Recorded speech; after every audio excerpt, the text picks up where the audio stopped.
अरे क्या कर दिया है ये आज मार्केट में। जहां देखो वहां तबाही खून खराबा। कोई इंडेक्स बचा ही नहीं। निफ्टी तो देखो -2%। अरे निफ्टी को 2% गिराने का मतलब समझते हैं? 50 स्टॉक्स को इस तरह से ठोका गया कि पूरा का पूरा इंडेक्स 2% नीचे हो गया। और मजेदार बात यह कि बैंक निफ्टी तो उतरा ही नहीं। बैंक निफ्टी हार्डली 1% ऊपर है, नीचे है। और निफ्टी 2%। देखें आज क्या किसने क्या किया, और सबसे ज्यादा गंदा जो स्टॉक है वो कौन सा गया। उसी से स्टार्ट करते हैं। जल्दी से आपको स्क्रीन शेयर करके दिखाता हूँ कि आज हुआ क्या। क्या सेलिंग करी है आप लोगों ने, माँ कसम। आज तो देखो, ये हम देखो कल इन्फोसिस देख रहे थे। 1450 1450 की ये जो सपोर्ट लाइन थी, ये कल ब्रेक हुई थी इन्फोसिस में। और हम सोच रहे थे कि ये जो लो है अब, ये जो एक सॉर्ट ऑफ एक आइलैंड बना हुआ है इन्फोसिस में। मैं आपको थोड़ा सा ऊपर लंबे चार्ट पे दिखाऊं तो ये देखो। इसको हटा देते हैं एक बार के लिए। ये देखो, ये एक आइलैंड है। आइलैंड मतलब पिछले प्राइस एक्शन से कुछ भी कनेक्शन नहीं है इसका। This is kind of an island. ये जो आइलैंड बना हुआ है, इसका जो ये लो पॉइंट है, ये लो पॉइंट ही हम सोच रहे थे कि यहाँ पर अल्टीमेटली प्राइस टच होना चाहिए। ये लो पॉइंट है 1367। देखो आज इन्फोसिस कहाँ जाके रुका है। एकदम 1368.35 पे ये अपना लो टच करके क्लोज हुआ है 1377 पे। क्या तगड़े तरीके से ये लेवल ने सपोर्ट का काम किया है। यहाँ पर कितनी स्ट्रॉन्ग बाइंग हुई है इस प्राइस को रोकने के लिए। 75 मिनट पे देखें तो यहाँ से प्राइस गिरना शुरू होता है। हम सोच रहे थे ख्याली पुलाव कि एक बढ़िया कुछ एक रिट्रेसमेंट मिले आज, तो एक बेचने का मौका मिले। कुछ भी नहीं, कोई रिट्रेसमेंट नहीं, कुछ नहीं, सीधा गैप डाउन, प्राइस नीचे और धड़ल्ले से पूरा का पूरा दिन कुछ भी नहीं। -3.89%, 4% पे पूरा का पूरा स्टॉक नीचे गया। और वही 1368, 1368, 1367 के लेवल पे जाके प्राइस क्लोज हुआ है। बहुत ही गंदा फॉल। दूसरा जो एक इंटरेस्टिंग स्टॉक हम और डिस्कस कर रहे थे निफ्टी से पहले, एल डिस्कस करना चाहता हूँ मैं। एल देखो, हम क्या कह रहे थे कल कि ये जो वेज बना है, इसमें ये 2 दिन बुल्स ट्रैप होते हुए दिख रहे हैं। और एग्जैक्टली यही हुआ। देखो यहाँ पर, ये परसों था 14 तारीख को, ये बुल्स ट्रैप हुए थे लास्ट में। और ये 15 तारीख को बेयर्स को फंसा के दोबारा इन्होंने बुल्स को ट्रैप किया। तो 2 दिन जब बुल्स को बढ़िया वेज के साथ ट्रैप ट्रैप किया, तो उसके बाद प्राइस सीधा, वी आर लुकिंग, ये 1934 1934 का जो रेंज है वेज का लो, यहाँ जाना चाहिए। और यहाँ के बाद हम डिस्कस कर रहे थे कि प्राइस कहाँ जा सकता है। या तो यहाँ से बाउंस लेके ऊपर, या फिर यहाँ से उतर के हल्का सा बाउंस लेके नीचे। तो अभी देखो, सबसे पहले ये तो हो गया, -2%, तो एल भी गिर गया। तो ये 1%, इनफैक्ट मैं आपको दिखाऊं, ये 1% तो आधे घंटे में ही आ गया था। 9:45 तक प्राइस वॉज ऑलरेडी एट 1934। तो बेसिकली जो बेयर्स थे, इन्होंने बुल्स को 2 दिन बढ़िया ट्रैप किया। और आज सारे के सारे बुल्स को के स्टॉप लॉसेस उठाए। और पूरा का पूरा प्राइस जो है वो अब इस लेवल से नीचे उतर चुका है। डे चार्ट में भी मैं आपको दिखाऊं मैं।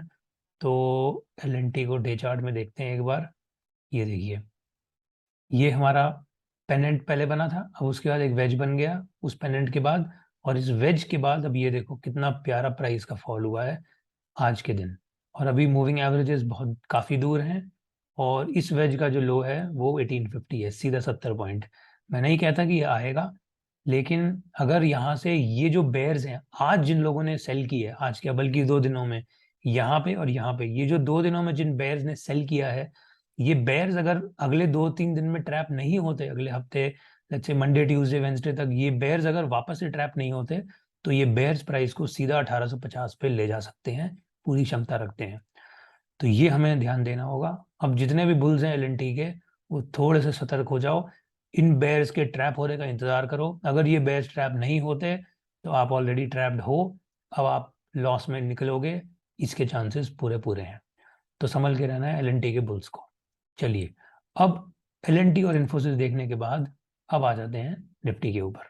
तो देखो भैया कितना गंदा फॉल आया है निफ्टी का, -1.94%, सीधा 2% का फॉल। और ये फॉल किसने दिया है? ऑफकोर्स इन्फोसिस, टीसीएस देखो 3-3, 4-4%, plus the big daddy Reliance -2.5% पे रिलायंस।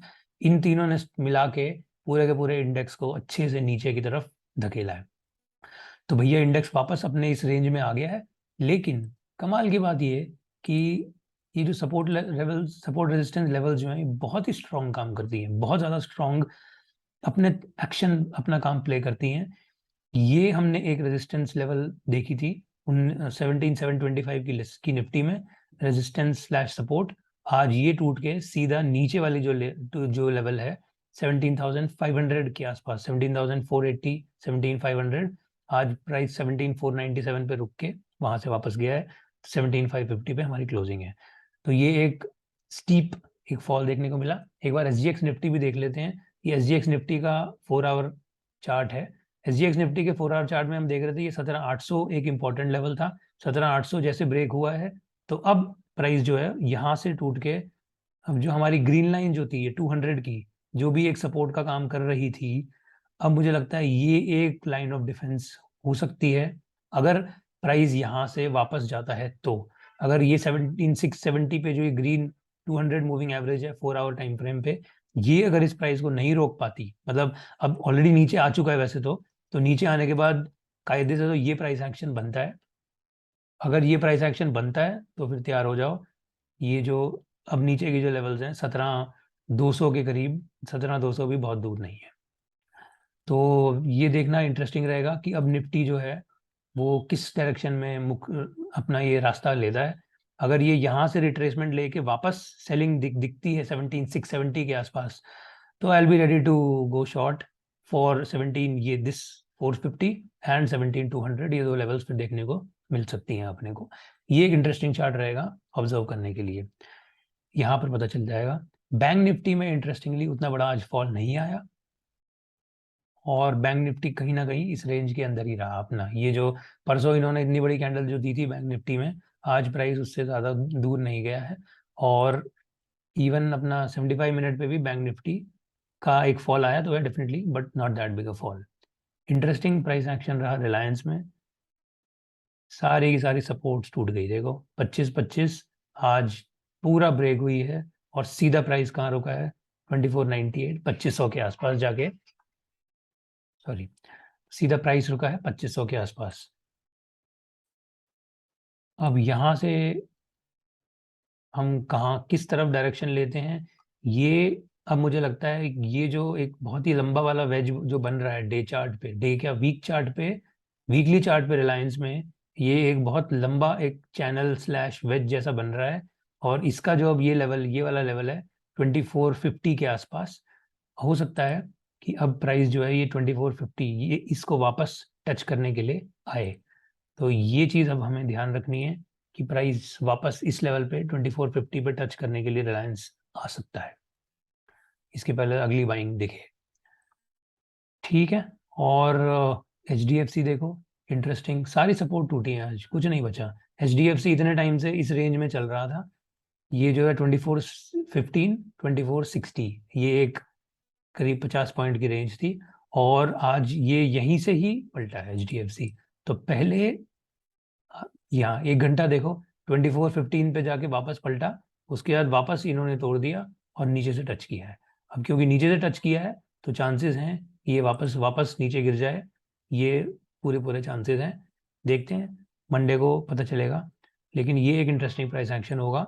एक और बहुत इंटरेस्टिंग प्राइस एक्शन रहा अपने भोंपू में, जो ITC में हम कल डिस्कस कर रहे थे 75 मिनट पे एक भोंपू बन रहा था, meaning trumpet kind of a broadening formation. तो ये जो broadening formation is also a bearish signal, ये हमने कल डिस्कस किया था और हम कह रहे थे कि ये 330 जो है ये एक इंटरेस्टिंग लेवल होना चाहिए ITC के लिए। तो अभी फिलहाल ITC 330 पे ही जाके रुका हुआ है। यहाँ से अब एक पॉसिबिलिटी बहुत स्ट्रॉन्ग जो होती है वो है, इसी में ही अगर मैं एक सिंपल फिबोनाची ड्रॉ करूं तो इजी कर देते हैं। अगर ये सिंपल फिबोनाची ड्रॉ करूं तो इसका जो 50% जो जोन है समवेयर हियर 335, ये 335 पे अब एक रिट्रेसमेंट दिखा के या इसके पहले एक रिट्रेसमेंट दिखा के वापस नीचे गिरने का रास्ता तय कर सकता है, ये एक पॉसिबिलिटी होती है ब्रॉडनिंग फॉर्मेशन में, जो थ्योरी बोलती है।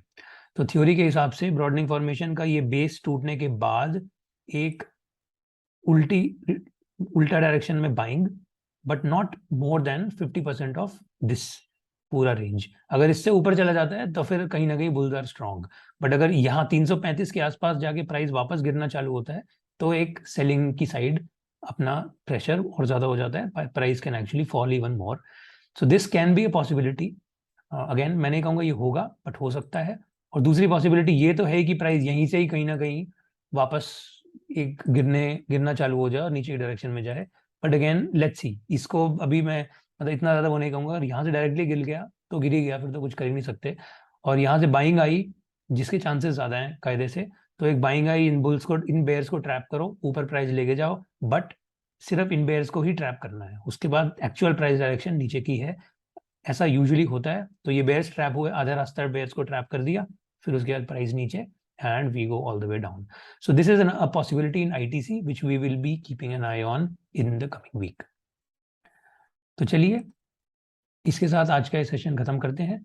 और आशा करता हूँ आपको ये डिस्कशन पसंद आया तो इस वीडियो को लाइक करिए और हमारे चैनल को सब्सक्राइब करिए और बेल आइकन दबाइए, जिससे आपको डेली है जो हमारे मार्केट वीडियोस हैं ये आपके पास आते रहेंगे. और once in a while chart of the week और कुछ भी इस टाइप के जो ओकेजनल वीडियोस होते हैं जो कि हम रिलीज करते हैं, वो भी आपके पास इसका नोटिफिकेशन आता रहेगा. चलिए तो इसके साथ क्लोज करते हैं session and I will see you tomorrow. Thank you, have fun, bye bye.